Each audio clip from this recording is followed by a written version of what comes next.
Bienvenue sur Africa 24 dans cette nouvelle édition du 12-15. Voici les titres de l'actualité. Vers un apaisement des tensions politiques entre l'Érythrée et l'Éthiopie, la visite depuis ce 26 juin d'une délégation gouvernementale érythréenne à Addis Abeba vise en effet à mettre un terme aux hostilités entre les deux États, un retour à la paix bénéfique notamment au niveau de l'économie.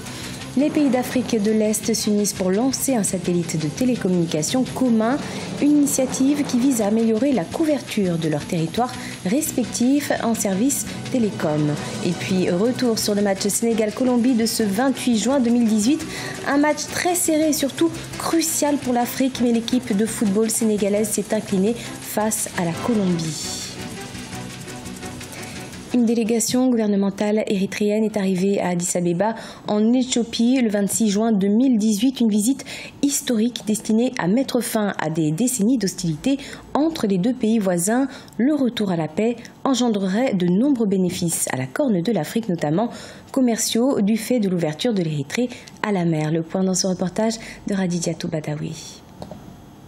L'Érythrée et l'Éthiopie ont décidé de réchauffer leurs relations diplomatiques qui jusqu'ici restent très tendues. La visite depuis ce 26 juin d'une délégation gouvernementale érythréenne à Addis Abeba vise à mettre un terme aux hostilités entre les deux États. Entre 1998 et 2000, l'Éthiopie et l'Érythrée se sont livrés à une guerre frontalière qui a engendré plus de 80 000 pertes en vies humaines. Aujourd'hui, l'Éthiopie et l'Érythrée voudraient faire respecter l'accord de paix signé en 2002 qui prévoit un nouveau tracé de la frontière.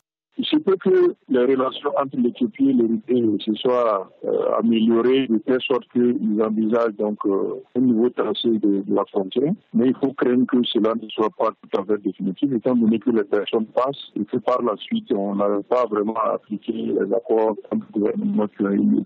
À Addis Abeba, au cours des échanges, le Premier ministre éthiopien Abiy Ahmed a affirmé que le retour à la paix entre les deux États engendrerait de nombreux bénéfices à la Corne de l'Afrique, notamment commerciaux, du fait de l'ouverture de l'Érythrée à la mer. Une normalisation des rapports entre les deux gouvernements profite beaucoup sur le plan économique aux deux pays. Non seulement entre les acteurs économiques, mais surtout entre les populations aussi.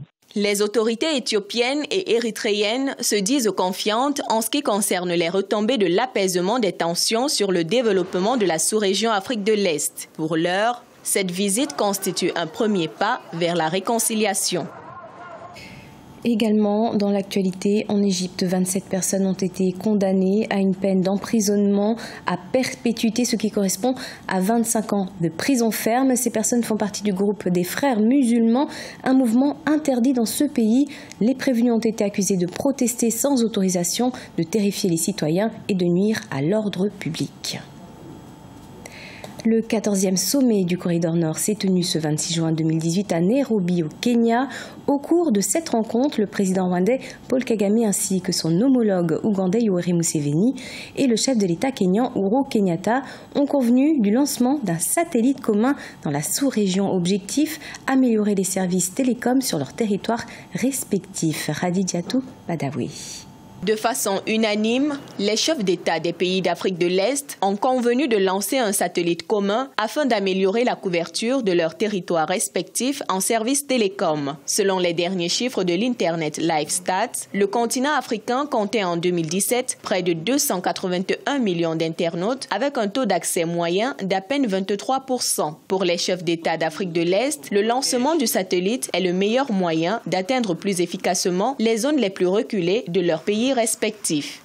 La couverture Internet via les satellites reviendrait moins cher en termes d'investissement, contrairement à une couverture via la fibre optique. Je pense que les pays de l'Afrique de l'Est ont jugé bon de se mettre en accord, surtout pour forcer la coopération entre leurs pays et pour réduire les coûts d'investissement et justement les coûts d'exploitation de ce type de satellites. Même si la fibre optique a favorisé d'une certaine manière le taux de pénétration Internet sur le continent, les chefs d'État d'Afrique de l'Est jugent la fibre optique beaucoup trop chère à déployer dans l'arrière-pays et sujette à de nombreux incidents. La fibre optique a parfois certains incidents qui ont des répercussions délicates sur toute la connectivité territoriale. Alors, le satellite est beaucoup plus sûr en termes de connectivité et on est sûr de connecter également ce qu'on appelle les zones blanches. Le continent africain connaît une progression en moyenne supérieure à 4% du taux d'accès à Internet. Mais les disparités entre les pays restent colossales. En fin de liste, on y retrouve la Somalie et l'Érythrée, accompagnés du Burundi qui ont une population qui a un taux d'accès à Internet estimé à 2%. Au Cameroun, les journées portes ouvertes sur la sécurité routière se sont achevées ce 27 juin à Yaoundé, une initiative qui s'inscrit dans le cadre des actions de sensibilisation et de lutte contre l'insécurité routière de plus en plus grandissante dans le pays. Près d'une centaine d'experts ont partagé avec le public les méthodes de prévention des accidents de la circulation. Les précisions avec Viviane Baroken. Agir sans relâche contre l'insécurité routière, tel est le thème retenu pour les premières journées portes ouvertes sur la sécurité routière qui se tient à Yaoundé depuis le 26 juin 2018. Les différents acteurs de l'environnement des transports routiers, notamment la gendarmerie nationale, les sapeurs-pompiers et la police nationale, ont profité de cette occasion pour présenter les avancées réalisées dans le cadre de la prévention routière. La délégation générale a même temps mis sur pied un système de vidéosurveillance dans toutes les grandes agglomérations. Avec ce système de vidéosurveillance, ça nous permet de régler aisément la circulation dans la ville. Partout où il y a les engorgements qui créent régulièrement, les engorgements qui sont régulièrement causés des accidents dans la ville, nous réglons facilement ces engorgements à travers la vidéosurveillance. Nous avons toute une équipe qui veille 24/24 dans cette salle et qui visionne tout ce qui se passe dans la ville. Et nous avons une équipe sur le terrain. Et il y a des interéchanges à travers des éco-roméos qui permettent à ce que nous rendons la circulation fluide dans la ville. Ces journées portes ouvertes sur la sécurité routière étaient aussi l'occasion pour les experts de se pencher sur la question de la prise en charge des victimes des accidents de la circulation. Face à la problématique, la présidente de l'Association des victimes des accidents de la circulation appelle à la sensibilisation. Aujourd'hui, je pense qu'on gagnerait à faire beaucoup plus dans la sensibilisation pour que les gens comprennent que c'est quelque chose de vraiment de naturel et que sur le terrain, on doit être présent sur le terrain. Il faut franchement respecter le code de la route parce qu'aujourd'hui, si en association, nous sommes tellement nombreux qui sommes les victimes de la route, ça veut dire que le problème est grave. Le problème est tellement grave et qu'il faut faire des journées portes ouvertes de sensibilisation comme celle-ci. En 2016, au Cameroun, les statistiques faisait état de plus de 2000 morts et de 4000 personnes handicapées à cause d'accidents de la circulation. Le défi aujourd'hui au travers de ces cadres de sensibilisation est de pouvoir réduire le taux des accidents de la route. Du sport, à présent avec le mondial de football qui se poursuit en Russie. Retour sur le match de ce 28 juin 2018 qui a opposé les Lions de la Teranga face à l'équipe colombienne. Des équipes motivées mais pourtant de nombreux cartons jaunes ont été distribués et le Sénégal s'est incliné face à la Colombie. Désormais, l'Afrique n'a plus de représentants. Eladine Diaye. Sur leur visage, on peut lire la déception des supporters sénégalais réunis à la place de la Nation ce jeudi 28 juin 2018 suite à la défaite du Sénégal contre la Colombie par 1-0. Ainsi, le dernier représentant de l'Afrique à la Coupe du Monde 2018 est éliminé. Vraiment, c'est déplorable parce que c'est une déception. Apparemment, moi, c'est une déception et c'est une déception pour toute la population sénégalaise aussi. Les Colombiens n'ont pas été meilleurs que nous, mais ils ont été efficaces sur une balle arrêtée pour faire la différence.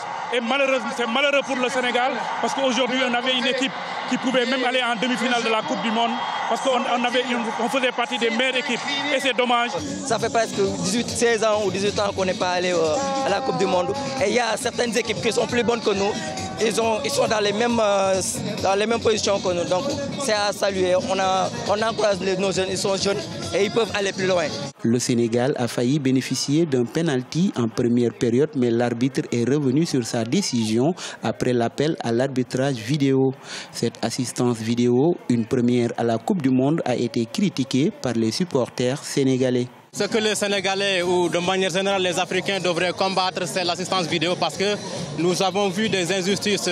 Le match de Nigeria et même le match de Sénégal parce qu'on a vu des pénaltys. Un pénalty, il n'a pas sifflé ça et c'est tout à fait un problème pour les Africains de manière générale. Vraiment, pour l'arbitrage vidéo, ça tend à gasser le football au niveau international parce que cela peut déstabiliser une équipe. Dans le groupe H de la Coupe du Monde, le Sénégal compte le même nombre de points que le Japon, mais les Lions de la Teranga sont ainsi éliminés au nombre de cartons jaunes par le Japon, battu dans le même temps par la Pologne par 1-0. Pour la première fois depuis 1982, aucune équipe africaine ne parvient à franchir le premier tour de la Coupe du Monde. Ce journal a été préparé par l'ensemble de la rédaction. Merci de nous avoir suivis. Dans quelques instants, une nouvelle édition de l'actualité sur Africa 24.